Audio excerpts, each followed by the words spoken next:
peu plus longuement, mais pas trop quand même, nos intervenants. Mais cela dit, il est difficile de faire court parce que tous deux ont un parcours extrêmement riche. Alors, Pierre Rosanvallon, en quelques mots, hein, vous êtes, j'ai abrégé considérablement, vous êtes diplômé d'HEC, docteur en gestion et docteur en lettres et sciences sociales également.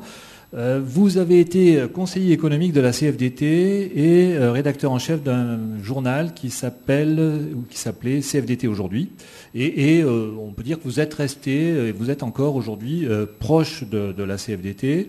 On vous a présenté souvent comme l'un des théoriciens ou le théoricien de l'autogestion. Vous avez été également, et vous êtes toujours d'ailleurs enseignant, vous avez enseigné à Sciences Po, et c'est un point commun d'ailleurs avec Michel Pébreau. Vous êtes aujourd'hui directeur d'études à l'École des hautes études en sciences sociales. Vous êtes également professeur au Collège de France où vous dirigez la chaire d'histoire moderne et contemporaine du politique.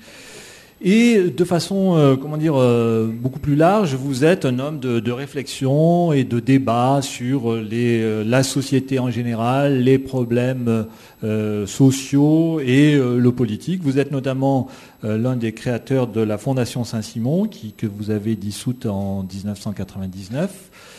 Et vous êtes aujourd'hui président d'un cercle de réflexion dont peut-être vous nous direz un mot, qui s'appelle la République des idées.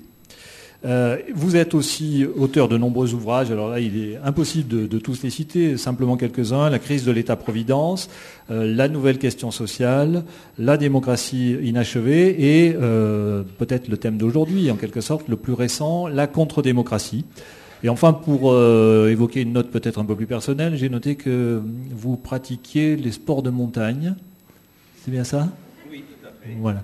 Alors, est-ce que vous voulez parler depuis cette table ou depuis le pupitre peut-être? Le pupitre, ça sera plus commode. Voilà, je vous laisse pour votre intervention. C'est à vous. Merci. Ça n'est pas complètement artificiel de traiter successivement les questions de la démocratisation de l'entreprise et les questions du travail, parce que ce sont deux façons de réfléchir l'implication dans une organisation et dans une structure. Si j'ai choisi de vous présenter quelques réflexions sur les transformations de la participation dans l'entreprise, c'est parce que, me semble-t-il, il y a eu un modèle séculaire qui a servi de référence, que j'appellerais le modèle contractuel représentatif. Et que ce modèle contractuel représentatif qui a servi pendant très longtemps de référence est maintenant en voie d'épuisement et naissent de ce fait-là de nouvelles conditions qui permettent d'envisager, dans des termes radicalement différents du passé, la participation dans l'entreprise. Ce modèle contractuel représentatif, il a une histoire. Cette histoire, je la ferai remonter symboliquement à un article publié dans une revue de la Monarchie de Juillet en 1834, dans la Revue républicaine, paraît un article qui a pour titre « Faire descendre la République dans l'atelier ». Faire descendre la République dans l'atelier, c'était l'idée de dire, pour mobiliser une collectivité, il ne suffit pas d'organiser son travail, il faut qu'il y ait des formes de citoyenneté, il faut qu'il y ait des formes d'implication. Et cet objectif trouvera une résonance près d'un siècle plus tard dans un des grands thèmes de la démocratie chrétienne qui a été très forte dans la région, ici notamment, à la fin du XIXe siècle, avec pour thème développé par Marc Sangnier, nous n'aurons pas la République dans la société qu'en tant que nous aurons la monarchie dans l'entreprise.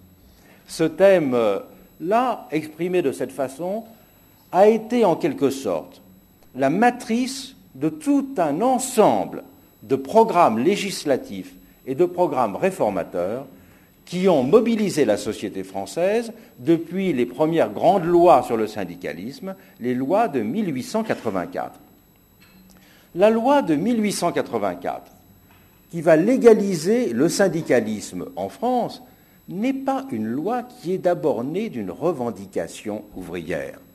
C'est une loi qui a d'abord été demandée par les organisations représentatives de l'entreprise. Pourquoi ? Parce que dans cette décennie qui a suivi la Commune, s'était multiplié de façon exponentielle tout un ensemble de conflits du travail. et qu'on avait constaté que ces conflits devenaient ingouvernables tant qu'il n'y avait pas de structure représentative, tant qu'il n'y avait pas de personnes avec qui pouvoir discuter. Et donc, Waldeck-Rousseau a mis en place cette loi de 1884 pour trouver des interlocuteurs valables, comme on dirait aujourd'hui, dans l'entreprise. Millerand a développé aussi cette perspective en rendant obligatoire dans les entreprises des processus d'élection au suffrage universel de délégués pour régler des conflits du travail. Donc on s'est rendu compte, dès ce moment-là, que si l'on voulait gérer un collectif complexe, que si l'on voulait gérer des conflits, il fallait introduire un ensemble de procédures représentatives. Alors bien sûr, on n'a pas voulu, aussi strictement que le demandait Marc Sangnier, introduire la République dans l'entreprise, mais au moins introduire des formes représentatives. Et sur tout le XXe siècle, pourrait-on dire, le développement de cet élan représentatif a été la permanence la plus remarquable. En 1963, François Bloch-Lenné, qui était un grand banquier, il était aussi président du Crédit Lyonnais à un moment, a écrit son ouvrage « Pour une réforme de l'entreprise », où, grosso modo, il proposait une sorte de cogestion à l'allemande avec des formes d'élection des représentants des salariés et de faire de l'entreprise un lieu dans lequel des forces organisées du capital, des consommateurs et des travailleurs puissent se retrouver. En 1975, à la demande du président Valéry Giscard d'Estaing, Pierre Sudreau publie un rapport « La réforme de l'entreprise » qui va aussi donner un élan qui va, d'un certain point de vue, aboutir aux lois Auroux de 1982. Et on peut dire que des années 60 à la fin du XXe siècle, il y a un même élan pour développer et construire un système représentatif dans l'entreprise. Système représentatif qui a même été très loin, parce que les lois Auroux vont en quelque sorte jusqu'au point de rebroussement de cet élan, puisque les lois Auroux finissent par considérer que le syndicat est en lui-même représentatif, même s'il n'a qu'un seul adhérent dans l'entreprise. Donc là, on est en quelque sorte au bord ultime d'une vision représentative, qui est une vision représentative non plus simplement électorale, mais une vision représentative substantielle, le syndicat représentatif en lui-même, quelle que soit sa capacité électorale, du monde du travail. Cet élan ne s'est pas arrêté. Il y a quelques jours, le président de la République était l'invité du Conseil économique et social, et il a emboîté ses pas dans toute cette perspective représentative.